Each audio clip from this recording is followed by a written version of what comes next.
За та бүхэн сайн байцгаана уу? Бид бүрэлдэхүүн өвсөн багшийн карма гэдэг хичээлийг сонсч байна.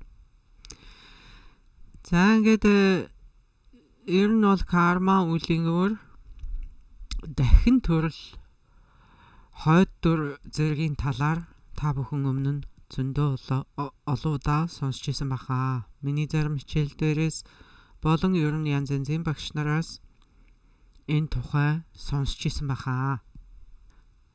За тэгтээ ингээ миний хичээл дээрээс энэ талаар сонсч ирсэн хүмүүсийн хувьд бол тарны ёсонд голдуу тулгуурлал зааж исэн. За тэгээ карма гэдэг энэ ойлголт маань судрын ёсны суур ойлголтуудын нэг юм аа. Тэгэхээр энийг хамтд нь нийлүүлж ийм бүтэн цогц ойлголттой болно. За бидний өмнөх хичээлүүд дээр судалсан энэ амьдралын хүрд гэдэг зураг нас харж хахад энэ эргэлтийг бид хоёр амьдралын туршид юм уу гурван амьдралын туршид энийг ингэж үзэж өнгөрөөдөг. Тэр энэ хооронд чинь зөндөө янзын юм бидэнд тохиолдчихж байгаа байхгүй, зөндөө юм болоод өнгөрч, зөндөө өөр карма бид үлдчихэж байгаа гэсэн үг. За ингээд бусад шашнуудад яадаг вэ гэхээр бүтээгч эзэн байгаа гэд. Тэр чинь бол одоо нөгөө бие хэмээх үзэл. Тэр бүтээгч эзэн гэдэг чинь нэг биед барих үл байхгүй нэг ёсны. Тэгтээ маш томоор авч үзэхэд. Тэгвэл хиндугийн шашинд атман гэд нэг юм байгаа гэж. Одоо бидний дотор энэ сүнс гэд нэг юм байгаа гэд. Энэ чинь бас л нэг төрлийн биед барих үе. За тэгээд тэдгээрийн одоо зарчим нь юу вэ гэхээр нэгдүгээрт мөнх гэд үзчихэж байгаа. Хоёрдугаарт цор ганц гэд үзчихэж байгаа. Гуравт энийга бие дааж өөрөөсөө бүтсэн зүйл гэд үзчихэж байгаа. За нэгд бие дааж өөрөөсөө бүтсэн, нэгд өөрөөсөө бүтсэн, хоёрт мөнх, гуравт ганцхан цор ганц гэд үзчихэж байгаа. Тэгвэл буддизмд ийм байх болцоо байхгүй. Тийм зүйл байх боломжгүй юм а гэж үздэг. Тэгээд яагаад ийм мөнхийн бие даасан нэг эзэн байна гэдэг ийм зүйлд хүмүүс яагаад итгэдэг болцсон бэ гэхээр тайлбарлах аргагүй тийм зүйлс байгаа учраас энийг одоо ингээд бид тайлбарлах аргагүй учраас нэг тийм авгаа эзэн бүтээсэн байна гэж үздэг байна. Энэ оршихуйн тухайл нэг тайлбар гаргаж ирж байгаа нь тэр юм л да. Олон таван юм асуугаад хайцсан хаанаас гарч ирсэн яасан ийсэн гэж асуугаад авах юм байхгүй. Тэр тэнд байгаа, тэр биднийг бүтээсэн гэж л итгэдэг. Тийм болчихсон юм байна. За ингээд нөгөө сүнсэнд итгэдэг атман гэдэг энэ хинду шашныхан болохоор дараа төрөл байгаа гэдэгт итгэдэг тэднээс. Тэгэхдээ дараа төрөл рүү энэ хүний сүнс ингээд яваад байна гэж боддог. Нэг тийм өөрчлөгдөшгүй мөнхийн нэг сүнс байх нь шүү дээ. Тэр л ингээл төрөл дамжаад ингээд яваад байгаа гэсэн. Тэгвэл буддизмд бид тийм юм байхгүй гэж үздэг. Үзээ зогсохгүй тийм юм үнэхээр байх арга алгаа гэдгийг батлаад нотлоод яг ингээ гаргаад ирсэн. Яг энэ бүхэн яаж явагдаад байгаа, яг яаж энэ оршихуй яаж оршоод байгааг бүгдийг батлаад гаргачихсан. Одоо бидний өнөөдрийн энэ яриад байгаа зүйл чинь яг ингээд эргэлдээд байгаамаа гэж энэ сансрын хүртийг дүрсэлж зургаар хүртэл дүрслээд үзүүлсэн байна шүү дээ. За ингээ буддизмд одоо энэний төгс төгөлдөр тайлбар байгаа бөгөөд энэ бүхний чинь үндэс нь муухаг сэтгэл тулж байна. Энэ муухаг сэтгэл нь юу юм бэ гэхээр өөрөөс зурах сэтгэл юм аа. Бид ингээд өөрийгөө гэж бодохдоо бид яг бусдаас салангад бие даасан нэг зүйл байна гэж боддог. Яг байгаа мэтээр бид мэдэрдэг. Бидэнд яг өөрөөсөө бүтсэн яг би гэж зүйл энд байгаа мэтээр ингэж мэдрэгддэг. Тэгээд энэ үзлээрээ юмд хандахыг бид өөрөөс сурах сэтгэл гэж нэрлэж байгаа юм. За энэ сансрын хүртний одоо бүхий л энэ эргэлтий чинь үндэс нь энэ муухайг бахна шүү. Тэгэхээр өөрсдийнхөө үнэн мөн чанарыг юмсын үнэн мөн чанарыг мөн өөрийнхөө үнэн мөн чанарыг ойлгоогүй энэ муухагч нь яг унтаж байгаатай адилхан. Яг унтаа юм шиг. Энэ ингэж бид унтаад байгаа учраас энэ нойрноос чинь зүүд ургаад байгаа. Тэгвэл тэр зүүдээ бид амьдрал гэд нэрлэждэг байна шүү дээ. Сансар ингэж л үүсдэг. Энэ чинь сансрын эргэлт юм. За ингээ бид мөнхгийн нойрсоод үйл кармагаар зүүдэлж байна. За ингээд энэ сансрын амьдрал гэдэг бол зүүд бид маш хэцүү зүүд үзэх бололцоотой, бид маш сайхан зүүдч үзэх бололцоотой, эсвэл бид маш амгалантай зүүдч мөн үзэх бололцоотой байх нэ. Тэгээ энэ бүхэн чинь зүүд юм чинь ямар хамаатай юм бэ гэж бодож болохгүй. Энэ карма гэдэг зүүдэнд чинь бас хууль байгаа. Бид зүүднээсээ сэрээгүй байгаа цагт тэр карма гэдэг хуулинд захирагдж амьдрна. Тэрийг дагаж амьдрах ёстой. Бидний зүүдэнд өвчин зовлон яг үнэн байдаг. Бидний зүүдэнд жаргал цэнгэлч гэсэн яг үнэн байдаг. Амар амгалан ч гэсэн мөн адилхан. Чи зүүднээсээ сэрээгүй байгаа цагт тэр зүүд таны хувьд бол үнэн л байна. Энэ бүх юм чинь төөрөгдөв штэ. Энэ бүхэн чинь зүүд зэрэглээ штэ. Над ямар хамаатай ингэж болохгүй нэ штэ. Тийм. Энэ бүхэн бол зүүд зэрэглээ төөрөгдөл. Тэгтээ бүрэн ажиллагаатай. Яг бүрэн үйлчилгээтэй танд амсуулах юм аа амсуулаад идлүүлэх юм уу идлүүлэх болно. Та да маш зовлонтой ингээд маш хэцүү амьдралтай байж хахад амьдрал гэдэг чинь зүүчтэй гэж сууж чадахгүй үстэй. Үнэхээр тийм хэцүү байдалтай байж яаж бид энийг зүүд юм чинь ямар хамаатай юм бэ гэж хэлэх юм бэ? Тэр энэ бүхэн чинь зүүчтэй, энэ бүхэн чинь зэрэглээ тэргүү энэ үнэн биш штэ гэж бид ярьж байгаа.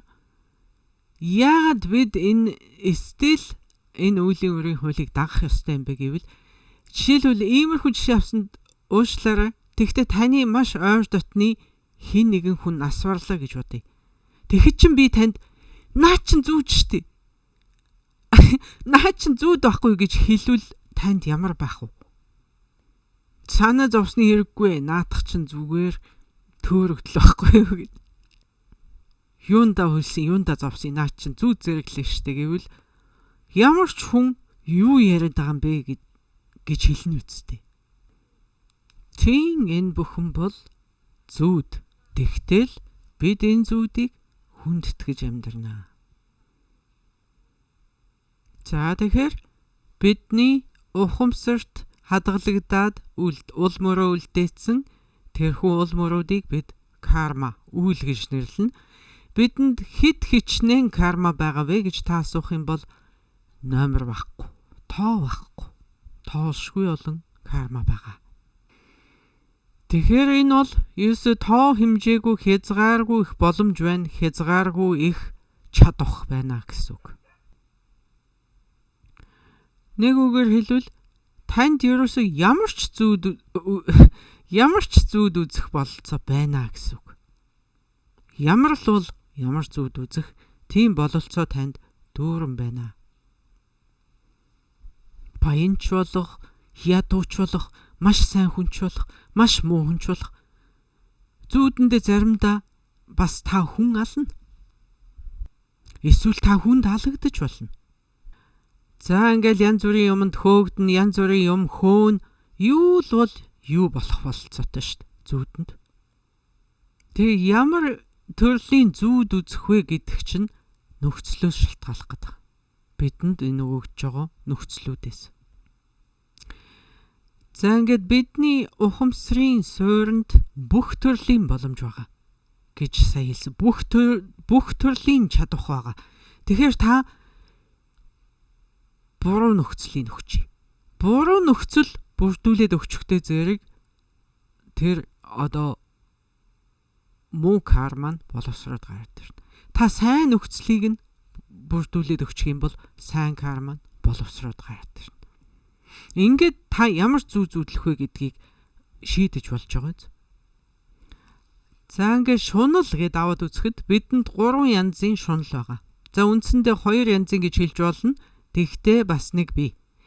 Тэгэхээр энэ шунал гэхээр биднээс сайхан юмд татагдахыгаа шунал гин, муухай юмнаас зүхтахыгаа мөн шунал гэж үзнэ. Муухай юмд дургуутсаад үзэн ядаад байна гэдэг чинь бас нөгөө тишээгээ шунж байгаа л хэрэг байна шүү дээ. Тэгээд 3 дахь нь болохоор амар амгалан. Амгалантай, инх амгалантай байдлаа алдчихгүй юмсан гэж хичээх нь бас нэгэн төрлийн шунал байдаг юм. Ингээд ийм 3 шунал. Нэг нь сайхан юм шунж байгаа, нэг нь муухай юмнаас үзэн ядж байгаа эн чин шунал. Тэгээд энэ инх амгалангаа алдахгүй юмсан гэж чармаагаад байгаа чинь дахиад нэг төрлийн шунал байдаг байна. За шунал нь ингээд 3 янз. Энийн дараа зууралт. За зууралт нь 4 янз. Голчлон. За ингээд одоо хүснээ авах, хүсэж байгаагаа авах юмсан гэсэн зууралт, үзлээсээ зуурах, ёс суртахууны зууралт. За тэгээд өөрөөс зурах зуралт гэсэн ийм 4 янзын зуралт байдаг байна. За ингээд энд бид одоо төвдийн сэтгэл зүй бараг судалж байгаа гэж хэлж болно. Энэ оюуны 51 үзүүлэлт гэж байдаг. За ингээд тэрэн дотроо язгуурын 6, ойрын 20 нисванс гэж байгаа. Энэ 26 бүгдээрээ одоо энэ зууралт гэдэг дотор чинь багтж байгаа.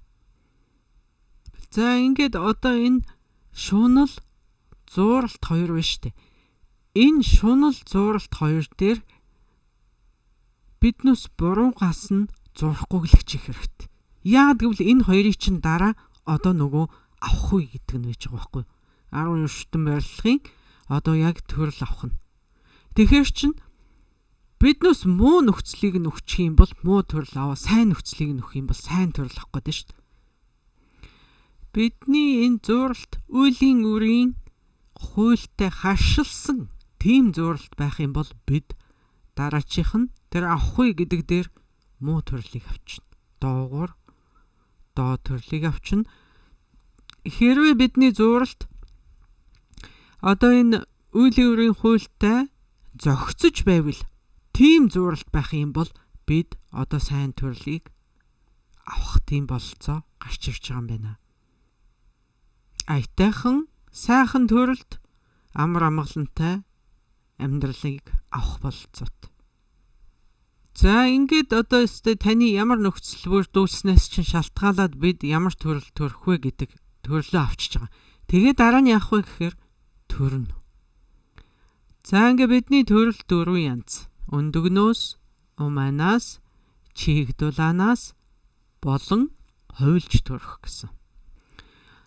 За ингээд одоо энэ хувилж төрөх төрлөөс нь бусад 3 төрөл нь дэс дараалалтай явагдана.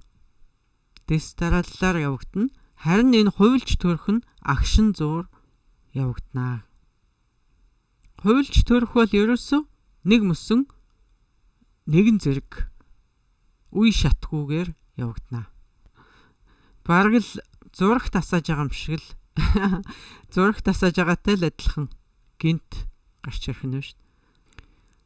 За ингээд тамийн төрөл бол одоо тэр хувилж төрөх. Тамд бид хувилж төрдөг. За ингээд мөн дүрсгүй тэнгэрийн оронд мөн хуйлж төрнө.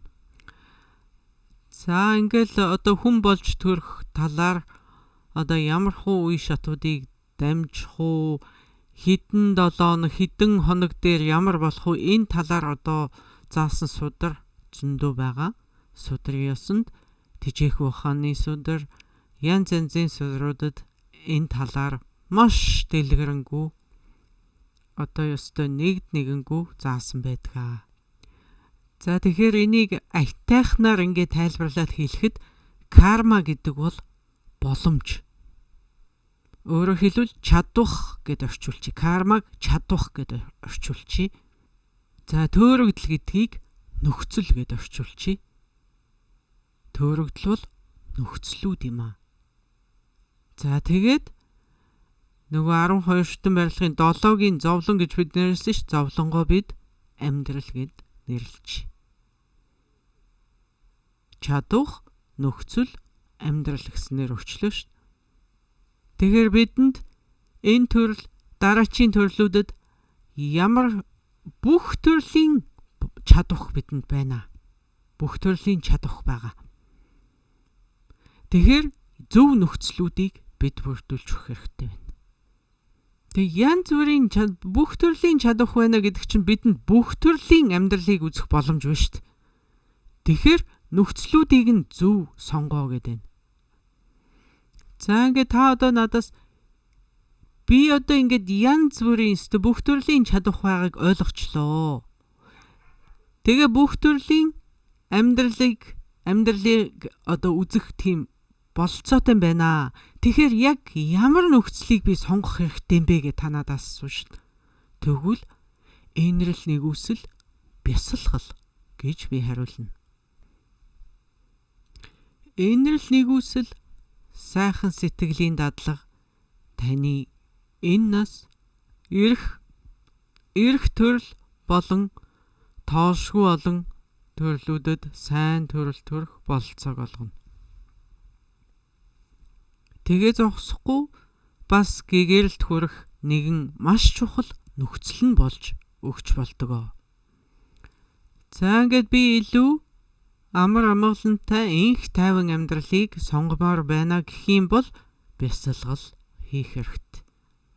Бидэнд 2 төрлийн бясалгал байдаг. Тогтоох, шинжлэх бясалгал, шамата, випашна.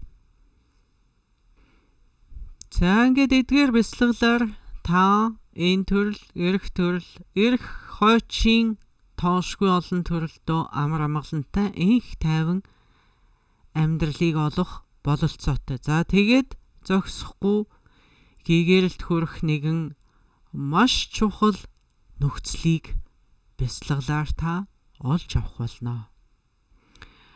Тэгэхээр бясалгалгүйгээр бид үнэн мөн чанар, хуусан чанарыг онох бололцоогүй маа. Хоосон чанарыг оноогүйгээр бид энэ эргэлтнээс гарч чадахгүй, сансраас бид гитэлж чадахгүй юм аа. За ингээд бид 10 хар нүглээс зайлсхийж 10 цагаан буйны мөрөөр орох нь бидэнд ашигтай маа гэдэг дээр өнгөрсөн хичээл дээр хүрээ зогссон байгаа. За тэгэхээр энэ 10 хар нүглийн биеэр үлдэх 3, ам хилээр үлдэх 4. Энэ 7 10 хар нүглийн энэ 7 бол хүндээсээ хөнгөн лүгээ чиглэлтэй явж байгаа. Дараалал нь хүндээсээ хөнгөн лүгээ. За сэтгэлээр үлдэх 3 нүгэл нь болохоор хөнгнөөсөө хүндлүүгээ явж байгаамаа гэдгийг одоо энд хэлэх хэрэгтэй байх. За тэгээд 10 хар нүглийг үйлдэх юм бол одоо муу заяан дуун нь 10 хар нүглийг үйлдэхгүй байх юм бол тэр нь буян болно. Дээрээс нь нэмээд 10 цагаан буйныг хийх юм бол за тэр нь бүр илүү их буян болох юм аа. Ийм 3 янзын зүйл байгааг анзаарах хэрэгтэй. За ингээд 10 хар нүглийг одоо хүнд болгодог тийм нөхцлүүд бий. За тэгээд 10 хар нүглийг мөн намжлах дөрвөн хүчийг үүсгэж намжлах талаар бид ярьсан байгаа.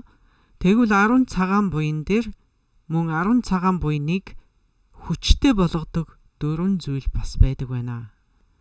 За энэ дөрвөн хүчрхэг болгодог буяныг хүчрхэг болгодог дөрвөн үүд гэж нэрлэдэг юм байна. Энэ нь цаад хүлээн авагчийн зүгээс хүчтэй байх, гаднаас тусламж дэмжлэг хүчтэй байх, цаад объект нь хүчтэй байх, за тэгээд сэтэл хандлага нь хүчтэй байх гэсэн ийм дөрвөн хүчин зүйл бидний буяныг маш ихээр хүчрхэг болгож өгдөг. За эдгээр нь юу гэсэн үг болохыг одоо тайлбарлая. За ингээд та одоо нэг сайхан буяныг үйлдье гэж бодно штэ. За тийм тохиолдолд буянаа яаж маш хүчрхэг ийм сайн буян болгох вэ гэх юм бол бидэнд ийм дөрвөн хүчин зүйл бүрдэх ёстой байдаг юм байна.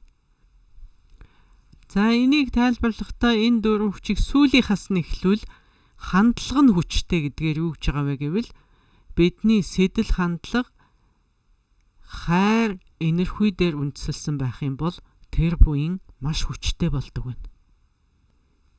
За тэрний дараачих нь объект нь хүчтэй байх гэж юу хэлж байгаа вэ гэвэл бидний өгч байгаа юм.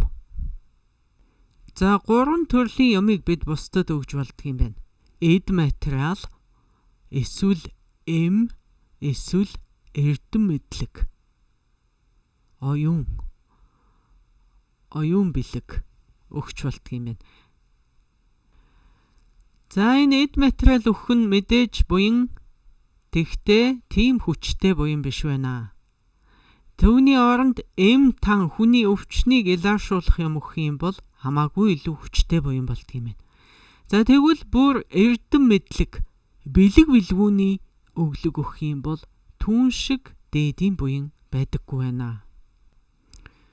За ингээд гадны энэ дэмжлэгийн хүч гэдэг нь юу вэ гэж байгаа бол таны одоо сахил тангарагыг хэлдэг юм байна. Таны одоо ёс суртахууны сахилга бат. Хэрвээ одоо сахил хүлээсэн хүний хийж байгаа буян илүү хүчтэй болно гэсэн үг. Сахилтай хүний хийж байгаа буян илүү хүчтэй болно. За ингээд дөрөвдөх нь одоо цаад хүлээн авагчийн хүч гэсэн. Хинд зориулагдсан байна гэдгээрээ энэ буян хүчтэй болдог байна. За энэ хүлээн авагч нь одоо хэн байх гэдэг дээр цаад хүлээн авагч нь хүчтэй гэдэг дээр жишээлх юм бол би ямар нэгэн нөлөө, ямар ч тийм онцгийн нөлөөгүй жирийн нэг хүнд буян хийхэд мэдээж буян болно.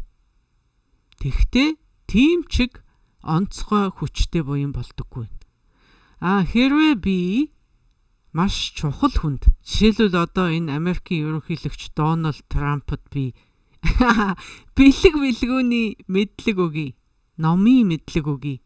Тэр хүн авахгүй л дээ мэдээж. Тэгтээ тэр хэрвээ миний мэдлэгийг авах юм бол энэ бол одоостой маш том буян болно. Тэгэхээр тэр хэн хүлээж авж байгаа тэр хүнээсээ шалтгааллах нь шүү дээ бас. Бидний үлдэж байгаа буян. Тэгээ миний өгж байгаа юм энэ ертөнцийн хамгийн хүчтэй хүмүүсийн нэгэнд зориулагдсан байх юм бол мэдээж тэр хүчтэй буян болох байлгүй дээ. Тийм биз? Тэгэхээр энэ 10 хар нүгэлдэр ч гэсэн яг адилхан. Цаад хүн нь хэн байсан бэ гэдгээс шалтгаалаад таны нүгэл чинь бас хүндрээ явчихна. Та бүхэн санаж байгаа бол тэр үлгэрийн далай дээр 500 төрөлтөө сарамгчин болоод төрсөн нэгэн лам байхдаа нэг ахмад хүнийгээ таны энэ гол дээгүүр хариж байгаа чинь яг сармагчин лугаа юм аа гэж хэлсэн чинь тэр хүн нь одоо архтын эхний шатанд хүрчихсэн хүн байсан учраас тэр цаад хүн нь тийм хүчрхэг хүн байсан учраас үйлдсэн хилэнцэн хэдийгээр тэр даруй гимшсэн боловч ирэх 500 төрөлтөө сарамгчин болж төрсөн юм аа гэж гардаг шүү дээ. Тэгэхээр бид ерөөсө хинд ямар үг хэлж гин, хинд ямар хандлага гаргаж гин тэрийг маш сайн бодож авах хэрэгтэй. Цаад хүний эрдэм далд учраас биднээс ямар ч архад хүн, ямар ч Пратика Будда, Шарвака хүн тэнд явж байгаа юм билээ. Биднээс хэлж байгаа, хийж байгаа юм маш анхааралтай, маш сайн бодож авах ёстой. За ийм дөрвөн төрлийн хүч бидний буйныг илүү хүчрхэгжүүлж өгөх нэ. За одоо бид хэдэн асуултанд хариулна. Тэгээд цаг үлдвэл дахиад багсаг зүйлийг ярина. За энэ бол төгсгөлийн хичээл. Тэгэхээр эхний асуулт. Эмбүчи одоо амьтны ам шунлаасаа болж амьтны ам таслах гэдэг дотор биднүүсийн энэ идж байгаа амьтны махын идж байгаа энэ эдгээр амьтад орох уу? За хэрвээ энэ бас шунлаас болж алж байгаа гэдэгт орж байгаа бол бид одоо махнаас гарах ёстой мүү гэсэн асуулт байна. За ингээд мах идэхээс өшөө аргагүй ийм биеийнхаа муутай хүн байвал яаж мах идэхгүй байх юм бэ? Ямар нэгэн байдлаар ийм хүндэтгэл үзүүлээд ингээд уучлал гуйсан маягтайгаар ч гэсэн махыг идэж болох уу гэсэн асуулт байна. За ингээд бид ерөөсөө идэж л байгаа бол юм идэх хэрэгтэй тийм төвшөнд л байгаа бол бид их бага хэмжээгээр хилэнцгийг үлдэж байна л гэсэн үг юм. За тийм учраас бидэнд ерөөсөө сөрөг үйлийг хийхгүйгээр амьдрах тийм болцоо бол ерөөсөө байхгүй гэсэн үг. Тийм тохиолдолд яах ёстой бэ гэвэл аль болох л сөрөг үйлээ багасгах.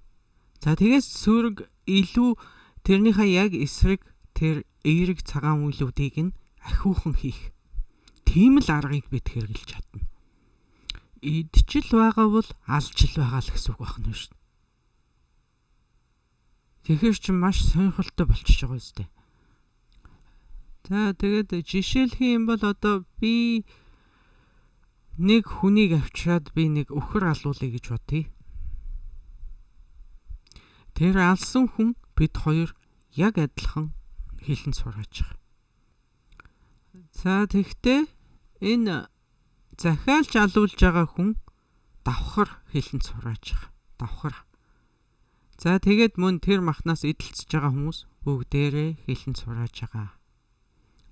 За тэгтээ эднээс бүгд өөр өөр. Одоо тэр идж байгаа хүмүүс бол идж байгаагийнхаа кармаг хурааж байгаа.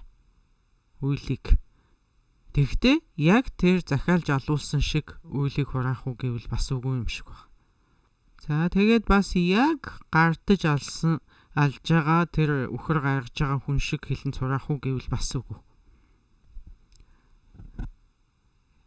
Идж байгаа хүмүүсийн хувьд за би яг ам хэлээр энийг аал гэж тушаагаагүй. Би яг биеэр энэ өхрийг би нядлаагүй. Тэгтээ махнаас нь эзсний хилэнцгийг хурааж л байна. Энэ хүний асуулт болохоор тэгээд мах идэхгүй болох юм уу яах юм гэсэн асуулт байгаа шүү дээ. Тэрэнд бол би хариулж мэдэхгүй. Та мах идэхгүй бол одоо махаа хорно уу эсвэл махаа үргэлжлүүлэн идэнэ үү? Энэ бол таны хэрэг. Тэгтээ яг ямар үйл хураах вэ гэдгийг ямар ч гэсэн мэдсэн байвал их зүгээрээ. Тэгээд түрүү хэлсэн ёсоор танд одоо амьтны махнаас эдэлцсэний тийм хувь байгаа болохоос биш бас яг гардан алсан хүний тийм амьтны ам хороосон хэрэгт бас яг орохгүй юм шиг байна. Нөл хайрцсангүй. Тэгтээ яг одоо мах идэх хүн байхгүй л тэр амьтныг ч гэсэн хүнсэн төхөөрөхгүй байсан шүү дээ гэж бодож бас болох юм. Том зургаар харах юм бол бидэнд ерөөсөө одоо энийг ч хилэн цүүлдэхгүйгээр ингэж амьдрах тийм амьдрал угаасаа байхгүй юм байна шүү дээ. Тийм нөхцөл угаасаа байхгүй. Бид ийм орчинд угаасаа төрчихсөн. Тэгэхээр аль болох л хилэнцээ наманчилж, багасгаж, ариусгаж харин тэгээд эсрэг ерөнтгийг нь илүүтэй үйлдэж байхад анхаарах хэрэгтэй байна. Бидэнд буян хий гэвэл одоостой янз бүрийн аргууд байна. Янз бүрийн бололцоо бий. Дараагийн асуулт. Хэрвээ санамсаргүй яжгаад аалз гიშгээд алчихвал яах вэ? Хилэнц болох уу? Биднээс тэрийг хөл дор гიშгэгцнийг мэдгчгүй өнгөрвөл хилэнц болох уу гэсэн асуулт байна. За энэ одоо үйлийг хураана, үйл хураана. Тэгтээ яг бас амтан алсан үйл хураахгүй гэж магадгүй. Яг гэвэл та тэрийг өөрөө анзаараагүй учраас. Бидэнд бас хийсэн мөртлөө хураагаагүй үйл, хийгээгүй мөртлөө хураасан үйл гихчлэн бас нэлээд ээдрээтэй асуудлууд байгаа. Тэр тухай бид энэ хичээлийнхээ төгсгөлд ярилцсан. Тэгэхээр иймэрхүү асуултнуудад яг хилэнц болно, яг хилэнц болохгүй гэдээ ингээд хэлчих тийм бололцоо байхгүй. Энд чинь карма өөрөө маш ээдрээтэй зүйл учраас. Дараагийн асуулт. За ингээд одоо гэрт дотор ороод ирсэн шумуул том батган энтертэй одоо хэдгэн зэрэгтэй яаж харьцуул зохих юм бэ? Тэднүүсийг одоо нэрээ яах вэ гэсэн асуулт байна. За ингээд түрүүн хэлсэн ёсоор энэ яг одоо маш ээдрээтэй зүйл учраас энэ бол маш том хилэнц болохгүй гэд нэг үгээр хэлчих болохгүй. Энийг ерөөсө том зургаар харах хэрэгтэй. Том зургаар нь харах юм бол амьтаа алж байгаа. Нэгд. Тэгтээ бас яг хүн оюун ухаантай хүн алж байгаагийн хажууд бас гайгүй. Хүн алах, шумуул алах хоёр бол маш том ялгаатай. За яагаад ийм байгаа юм бэ гэвэл одоо хүн учраас шумуул учраас гисэндээ биш юм. Зарим амьтан угаасаа урт насгүй тийм амьтад байдаг. Хитгэн цагийн юм уу, хитгэн өдөр амьдардаг. Эсвэл нэг улирлын чанартай 100 гарч ирээд намар алгуулцдаг ч юм уу. Тийм богинохон настай насныхаа хэмжээгээр нэгдүгээрт. За хоёрт тийм айхтар оюунлаг биш. Оюун ухаанлаг биш. Тийм оюунлаг биш учраас тэр амьтныг алсны хилэнц оюун ухаантай гэгэрэх боломжтой гэгэрлийн замд явж байгаа хүнийг хөнөөхийн хажууд хамаагүй хөнгөн тусаж болох юм а. Тэгэхээр энэ амьтан болгон дээр ялгаатай гэсэн үг. Жишээлбэл одоо биднээс тугулсан үнээг одоо хөнөөчих юм бол тэр тугаланд гэхэд л хэд хоногтой маш их зовлонтой байна да.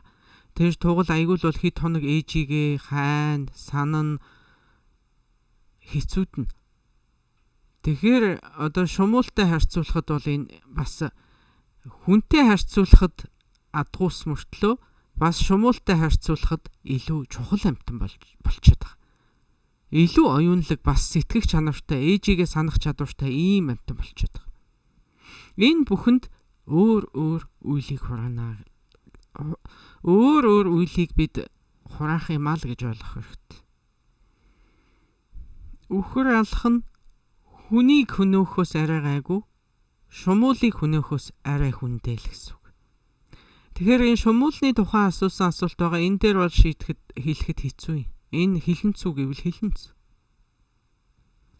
Тэд чинь хүний цус орж амьдрахал ийм тавилантай төрсэн амьтад. Тэгэхээр тэднүүсийг бас бүрэн хэмжээгээр зөвтгөж болохгүй. Жишээлбэл өнгөрсөн жил би маш их шумуултай газар ажиллаж исэн. Өнгөрсөн 100. Тэгэл амтан хоолж ийн гэж бодоол идвэл идэг гэд байгаад исэн чинь нэг ганц 2-7 хоногийн дараа би шууд туслалд орсон шүү дээ. Тусал залгуулахад хүрсэн. Шууд биеийн эсэргүүцэл унаал бүр хатгсан газрууд нь бүгдээрээ цэврүүтээд шархлаад бүр амар юм болсон. Маш хэцүү байдалд би орсон.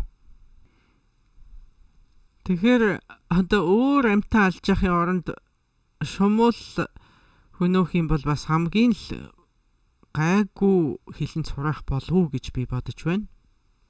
Тэгээ хилэнцүү гэвэл хилэнц. Хураах уу гэвэл хураана. Гарцаа байхгүй. За тэгээд одоо янз энэ одоо маш харьцангуй юм л да болно гэд хэлэх хэцүү болохгүй гэж хэлэх хэцүү. Жишээлбэл одоо таны гэрт нэг 2 3 хулган ороод ирлээ гэхэд за яах 2 3 бол болж гинэ гэж бодож бас болох л юм. Тэрнээс биш би ёстой энэрл нэгүсэл нь багтгаа болцсон хүн байж л вэ гээл өсгөөд байвал сүулдэ 20 30 болоод тэднүүс чинь асуудал болоод эхлэв шүү дээ. Өвчин гарна. Тэгэхээр ерөөсөө том зургаар л харахаас шүү. Яг нэг бүрчлээ энэ нүглүү шүү гэд ингэж тоочглох бол маш амаргүй. Том зургаар л харах хэрэгтэй. Биднээс нүгэл үлдэхгүйгээр амьдрах болцоо энэ сансрын оршихуйд байхгүй гэж хэлсэн шүү дээ. Дараагийн асуулт. За ингээ зарим хүмүүс маш их буян хийгээл гэдэг хүмүүс байдаг. Маш их буянтай хүмүүс тэгсэн мөртлөө тэдний амьдралд маш хэцүү зовлонтой асуудлууд тохиолдол байдаг. Тэгэхээр энэ нөгөө нөхцлөөр өдөөгдөд гарч ирнэ муу карма чинь гарч ирнэ гэдэг байгаа шүү дээ. Энэ хүмүүс буян хийгээд байхад яаж тэр өдөөгдсөн байх вэ гэсэн асуулт байна. За бидэнд тусгалын карма, гүйцэгч карма гэж 2 янз байдаг. Үр дүн нь 2 янзаар гарна. Тэгээд тэр талаар бид бас энэ хичээлийнхаа төгсгөлд илүү судална. Нэг нь бол одоо ямар карма авах вэ гэдгийг тусгана, нөгөөх нь гүйцэн. Гүйцэгч карма гэдэг нь тэр амьдралдаа ямар юм идэх вэ гэдэг нь тэнд гарч ирдэг. Жишээлх юм бол би одоо сайн үеийн тусгалаар хүний төрлийг авлаа гэж бодъё. Энэ бол сайн үеийн өрн боловсрч байгаа тэр юм. Гэтэл хүний төрлийг авсан хэрнээ зовлонтой газар, зовлонтой нөхцөлд төрчихүн бий. Эсвэл одоо янз бүрийн гажиг согогтой, эсвэл одоо царай муутай ч юм уу одоо ямар нэгэн юм тааламжгүй байдал нөхцөлтөд төрчиж бас болох юм. Энэ бол гүйцэгч карма. Тусгалын кармагаар бид хүний төрлийг л авч байгаа. Тэгээ тэр нь ямар хүн байх вэ гэдэг нь тэр гүйцэгч карма нь болчихж байгаа. За ингээд эсвэл одоо манай нохоо байлаа гэж бодъё. Тэр чинь муу үеийн үрээр л нохоо болоод төрнө шүү дээ. Тэгсэн мөртлөө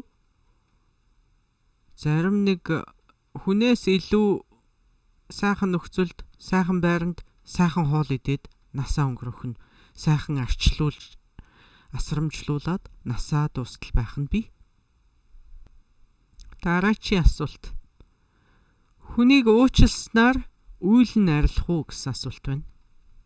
Цаад хүний үйл би тэр хүнийг уучлчвал арилах юм болов уу гэсэн асуулт байна. Арилахгүй.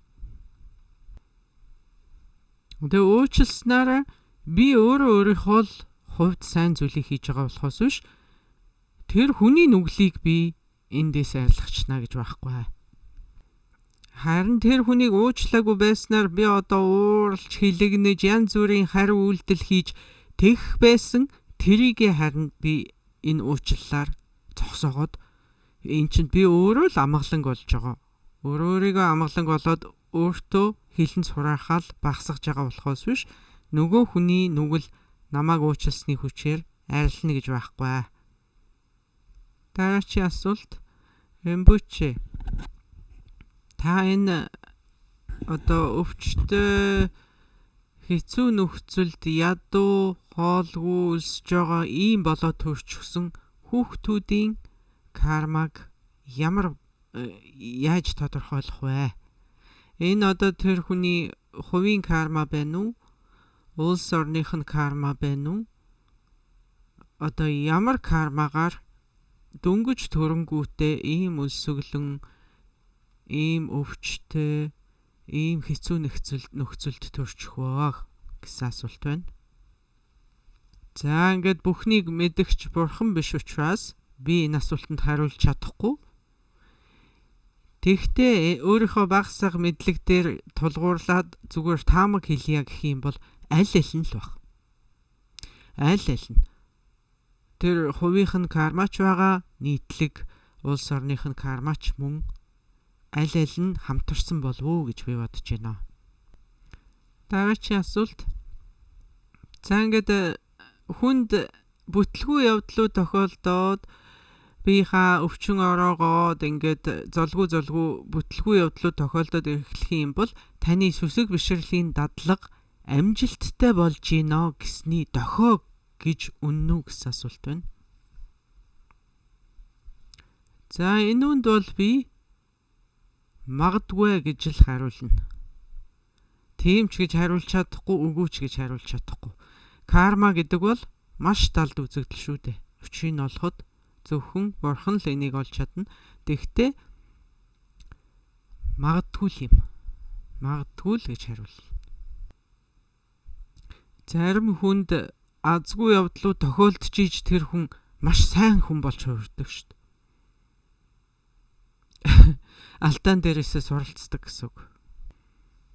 За эсвэл тэгээд маш хүнд хэцүү амьдрал туулснаасаа болоод хулгайч дээрмчин муу болчихсон хүн ч бас бий. Дараагийн асуулт.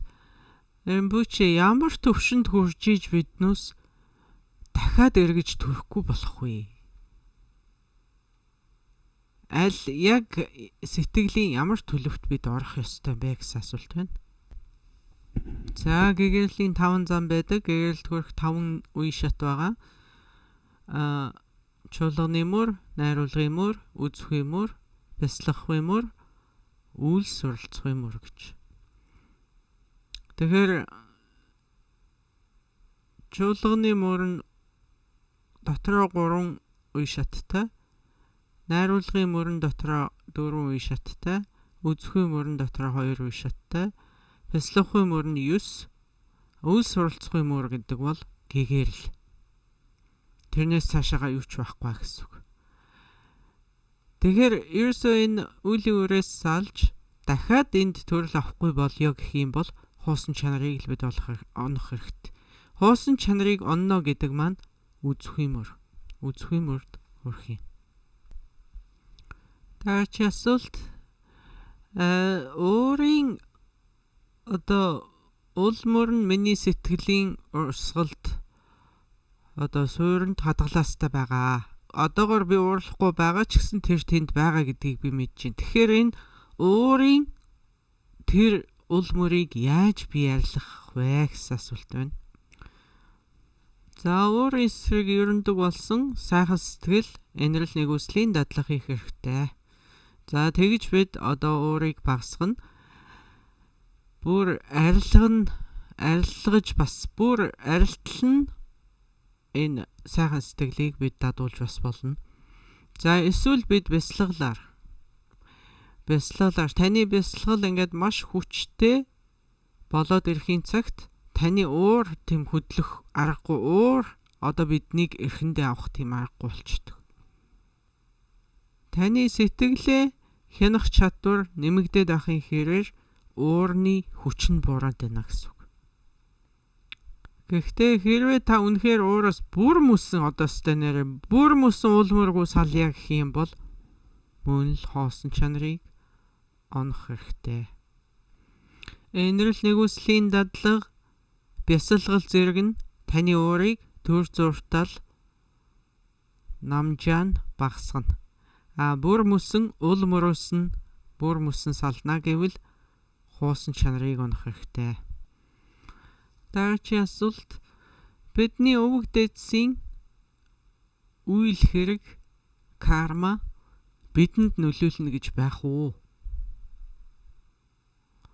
За байдаг бол тэрхүү өвөг дээдсийнхаа тэр үйлийг ашигтайгаар яаж хэрэглэх вэ амьдралдаа гэсэн асуулт байна. За тэгээд тэдний энэ тааламжгүй нөлөөг нь хэрхэн арилгах вэ гэсэн асуулт байна. За энэ ийм санаа бол ер нь барууныханд маш их байдаг. Өөрсдийнхөө амьдралд тохиолж байгаа тааламжгүй онцгүй зүйлийг бусад руу чигтдэг. Тэрнээс болсон гэж. Манай өвөг дээдсээс болоод уламжлаад гэж. За тэгээд өөрсдийгөө ийм хохирогчин мэтээр үздэг. За тэгээд ийм тийм юмнаас болоод би зовж гинэ гэж үзэх тийм зүйлс бас бий. Тийм зүйлс бас амьдралд байдаг. Тэгтээ ер нь бол нэг холоос хайсны хэрэггүй гэж. За тэгээ нөгөө талаас харахад ер нь бол гэр бүл өвөг дээдэс зэрэгтэй бид нэгэн нэм нийтлэг карма байгаа. Одоо бид манай өвөг дээдсийн уламжлан үлдээсэн газар, байшин, эд хөрөнгө гэдэг юм уу? Нэр сүлд тэмдэг юу байдгийг. Тэр мэд үе дамжсан ийм нийтлэг карма гэж бас байгаа. За ингээд иймэрхүү зүйлд ерөөсөө энэрл нэгүслийн дадлагаас илүү тустай зүйл гэж байхгүй. Дараагийн асуулт энэ хин нэгэн хүнийг аврахын тулд өөр нэг хүнийг нэг уур хорсолтойгоор биш юм маш амгалан замаар, тайван замаар хөнөөвөл ямар үеийн хариуцлагыг бид хүлээх вэ гэсэн асуулт байна. За буддизмд энэ бол маш том мэтгэлцээнд хүргэдэг асуулт юм аа. Мэтгэлцэн л хийх хэрэгтэй. Мэтгэлцэх хэрэгтэй энэ асуултан дээр. За тэгээд өшөө хариулт нь бас энэ баг хөлөгнийхэнд яаж гарч ирэх үү, их хөлөгөнд яаж гарч ирэх үү гэд бас төвшингүүд байгаа. Сэтэл үйлдэл хоёрыг харах хэрэгтэй. Миний сэтэл сайн сэтлэр тэгээд мөн үйлийг үлдсэн бол энэ хоёрын аль нь илүү хүчтэй байна гэдг нь чухал. Миний сэтэл хүчтэй байвал энэ хилэн сураахгүй. Миний сэтэл хүчтэй биш сул сэдэлтэйгээр энийг үлдэх юм бол хилэн сулна. Чи асуулт. Хигэрсэн бодгалууд бурхад бодсадва нар ийм дээгүүр төрөлтэй тэнгэрүү зэрэг тэдгээрийн тусламж бидэнд туслах тийм хандлагатай шүү дээ. Тэгэхээр тэдгээрийн тусламжийг яаж илүү авах вэ? Яаж би тэдгээрийн тусламжийг авахын тулд өөрийгөө илүү нээлттэй болгох вэ гэсэн асуулт байна. За ингээд гэгэрсэн бурхад бол хаасайгүй байгаа. За тэр хаасайгүй цаг үргэлж бидэнд тусалж байгаа. Тэдний ажилтнууд бол хаасайгүй байгаа. Эргэн тойрон байж байгаа. Зөвхөн бидний хүлээн авахгүй маш төөрөгдсөн, маш гажуудсан тийм байгаа учраас бид тэднийг яг шууд ингэж хүлээж авч чадахгүй байгаамаа. Тэгэхээр тэд бидэнд туслахын тулд багшийн дүрээр эсвэл өөр хүмүүсийн дүрээр хувилж ингэж бидэнд тусалдаг.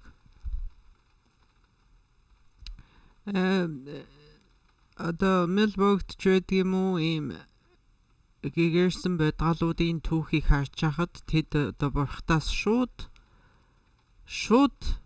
сургаал ном хүртчихсэн тийм тохиолдлууд бол зөндөө байгаа. Тэдний үзэл нь илүү ариуссан учраас. Тэгэхээр ер нь бол бурхад бодсадва нарын адис ивэл гэдэг бол яг нарны цацраг шиг юм. Нар ингээд цацарч байгаа 24 цагаар цацарч байгаа юм шиг бидэнд ингэж гэрлэн түгэж идэг. Бид болохоор өөрсдөө хоошо харсан агуу шиг, ам нь хоошо харсан юм агуу шиг нар тийшээ орохгүй шүү дээ. Тийм байдалтай бид байгаад ахаар яаж нарны туяа тийшээ орох вэ? Тэгэхээр энэ хүний дүрээр бидэнд ном айлдж байгаа багш л юм да. Тэдний биелэл бол бидэнд сүсэг бишрэлийн багшийн дүрээр ингэж ярьдаг байна. За тэгээд одоо өөрсдийгөө илүү нээлттэй болгохын тулд дадлага бясалгал хийх хэрэгтэй. Өөрчилсөн бэлтгэлийн дадлагууд, бөмбөшийн бясалгал 100,000 удаа мөргөх, 100,000 удаа ариусгах, мандал өргөх зэрэг байдлаар хилэнцээ багасгаж буйнаа нэмсээр байгаад бид одоо илүү тэдний тусламжийг авах тийм нээлттэй байдалд хүрч болох юм аа. За дараагийн асуулт хүүхэд төрүүлэх буян уу гэсэн асуулт байна. За энэ таны ямар хүүхэд төрүүлэхээс шалтгаална да. Гитлер шиг тийм хүн төрүүлчихвэл тэрийг буян гэж хэлэхэд хэцүү юм. За тэгвэл тэрнтэй харьцуулахад Бурхан багшийг төрүүлвэл, Далай багшийг төрүүлвэл, Махатма Гандиг төрүүлвэл гэд бодтоо. Ойлгомжтой үстэй. За одоо бид үйл хүндрэх шалтгаануудын талаар ярина. Үйл хүндрэх 6 шалтгаан байгаа. За угаасаа мөн чанараасаа хүнд үйл гэж байна. Мөн чанараасаа хүндрэх. Угаасаа л муу үйлийг үйлдэх юм бол хилэнц. Угаасаа сайн үйлийг үйлдэх юм бол буян болно. Жишээлбэл алах, амьтны ам хөнөөх бол угаасаа муу үйл. Угаасаа яаж ч бодсон муу үйл. Мөн чанараасаа муу үйл гэж тэрийг хэлнэ. За жишээлбэл одоо лам хуурах хүмүүс сексийн харьцааг доорж болохгүй гэсэн ийм сахилтай тийм хүн байвал секс хийх юм бол хилэнц болно.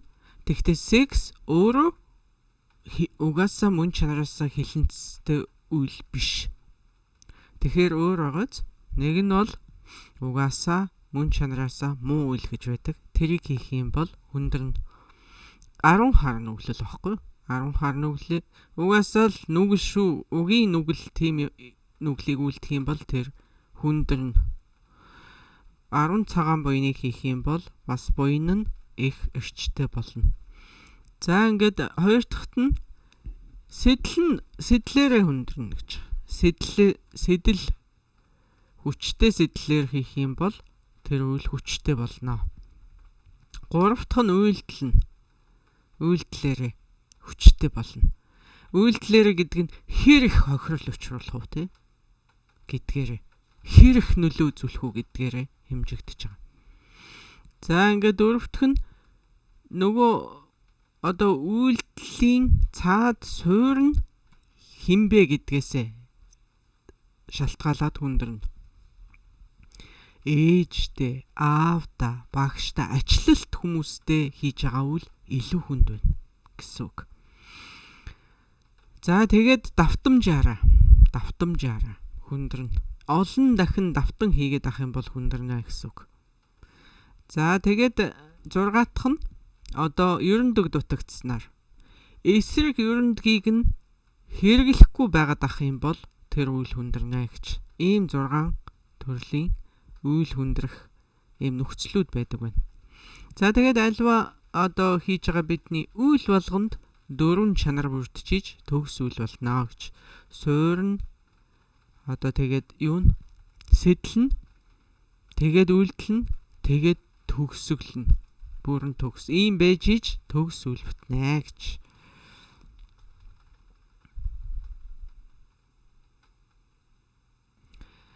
За ингээд тусгалын карма, гүйцэгч карма хоёрын талаар одоо түрүүн багсаг ярьсан. Тэгээд энд одоо хэлээгүй үлдсэн зүйл юу вэ гэх юм бол тусгалын карма бол гарцаагүй байдаг. Харин гүйцэгч кармаг бол таашгүй гэсэн үг. За тэгээд энэ одоо тухайн карма яг гарцаагүй байна уу, таашгүй карма байна уу гэдгийг зөвхөн одоо амьдрал дээр мэдэрхэл бололцоотой гэж үздэг байна. За ингээд бидний одоо энэ карманы талаарх хичээл маань төгсөж байна. Энд одоо өшөө кармануудыг яаж ангилж болох вэ гэх юм бол хийсэн мөртлөө хураагаагүй л үйлдсэн мөртлөө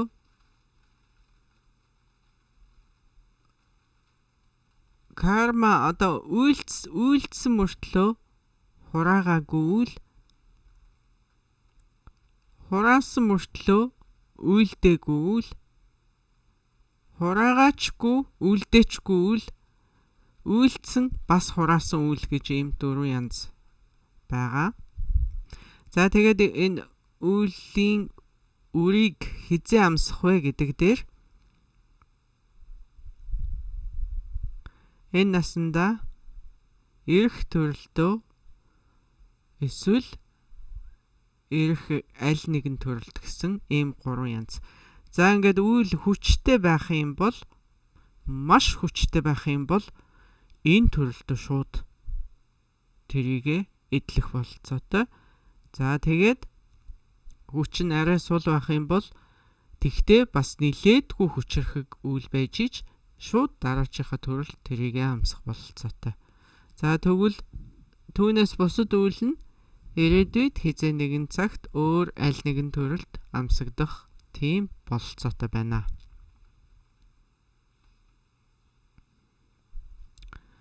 За ингээд эцэст нь хэлэхэд хэн одоо яг үйлээ эдэлж болох вэ гэх юм бол эгэл жирийн амьтад болон хутагтууд үйлийг эдэлж болно. За эгэл жирийн гэдэг нь одоо эгэл жирийн амьтад өнгөрсөн үйлээ эдлээ зогсохгүй шинээр үйлийг зогсоо чөлөөгүй цаг үргэлж агшин эгшин хором тутамд нэмж үлдчихэд. Өнгөрсөн тоошгүй болон үйлүүд байгаа, хураагдсан байгаа. Дээрэс нь бид цаг минут тутамд шинээр үйлийг үлдчихэд. За тэгвэл хутагтууд урдын хураасан үйлийн улмөрүүд нь байж байгаа. Тэгтээ шинээр үйл үлдэхэ болчдөг. Шинээр үйл үлдэгдэхгүй. Тэгтээ одоо урд хураасан үйлийнхаа үрийг амсаж болно гэсэн үг. За тэгвэл бодисаттва болоод хуусан чанарыг ончих юм бол за тэр цагт шинээр дахиад карма дахин үлдэхгүй. За ингээд төгс гэгэрлийг олсны дараа бол харин карманаас бүр мөсөн чөлөөлөгдөж байгаа нь тэрэ.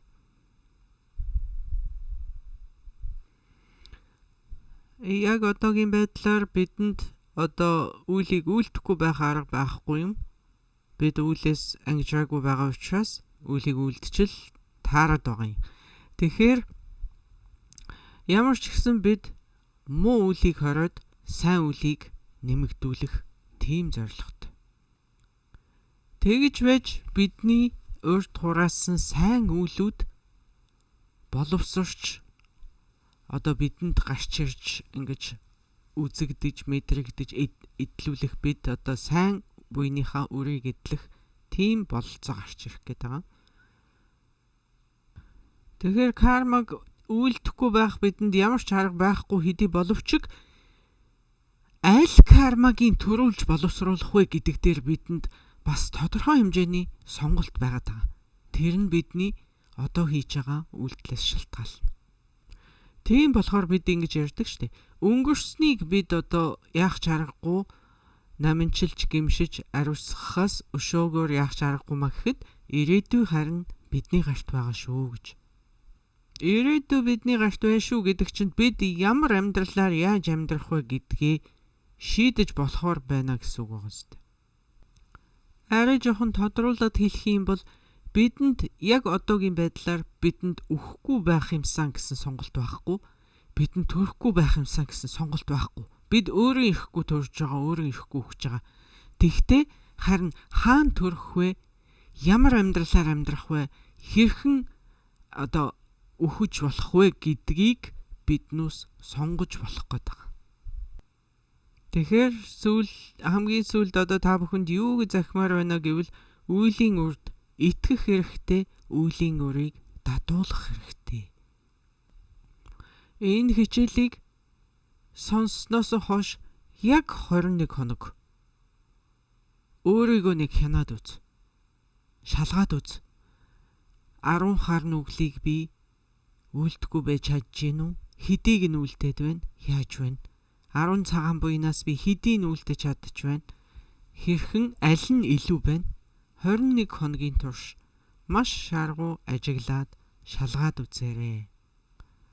За ингээд одоо их амжилтанд хүрсэн туршлагатай мастерууд яадаг байсан бэ гэхээр хар цагаан хоёр өнгийн чулуунууд авч явдаг байсан. Тэгэл нэг хар үлийг хийх, нэг одоо хилэнцтэй үлийг хийхээр нэг хар чулуу уутан тэгэл дараа нь нэг цагаан үл хийхээр цагаан чулуу уутан тэгээд дараа нь өдрийн төгсгөлд тэр цагаан хар чулууга тоолдог байсан баг. За энэ дасгалыг бид мөн хийж болно. За ингээд орой болгон өдөрт ерөөсөө л өөрийгөө хянсаар байгаад энэ цагаан хар чулуунуудаа уутанд хийж авч агаад тэгээд оройдоо тоолдог. Хэдэн хар байна, хэдэн цагаан байна. Болж өгөх юм бол энэ 21 хоног ингэж шалгасны дараа таны уутанд ямар ч хар чулуу байхгүй дан цагаан чулуу үлдэх юм бол за одоо бидний чухам зорилго маань биелж байна гэсэн үг юм аа. Муу санаа төрөх болгонд л нэг хар чулуу. Сайхан сэтгэл төрөх болгонд л нэг цагаан чулуу нэмээд ахна шүү дээ. За ингээд ёстой хар чулууг дан цагаан чулуу цуглуулж чаддаг болох юм бол хүн болж төрснийхөө хэргийг бүтээж байгаа нь тэрэ. За ингээд энэ хичээлийг сонссон та бүхэнд баярлалаа.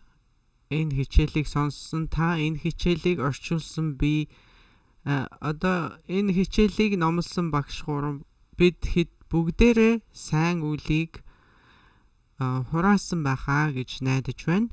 Ингээд альва нэгэн алдаа эндэгдэл гарсан бол хүлцэн төвчээрэй гэж хүсье. За та бүхэнд баярлалаа. Та бүхний сайн буйнд мөн даган байсаа. Дараагийн хичээл дээр бүрэлгүүл өвсөн багшийн дараагийн хичээл дээр эргэн золгоцгоё. За баяртай.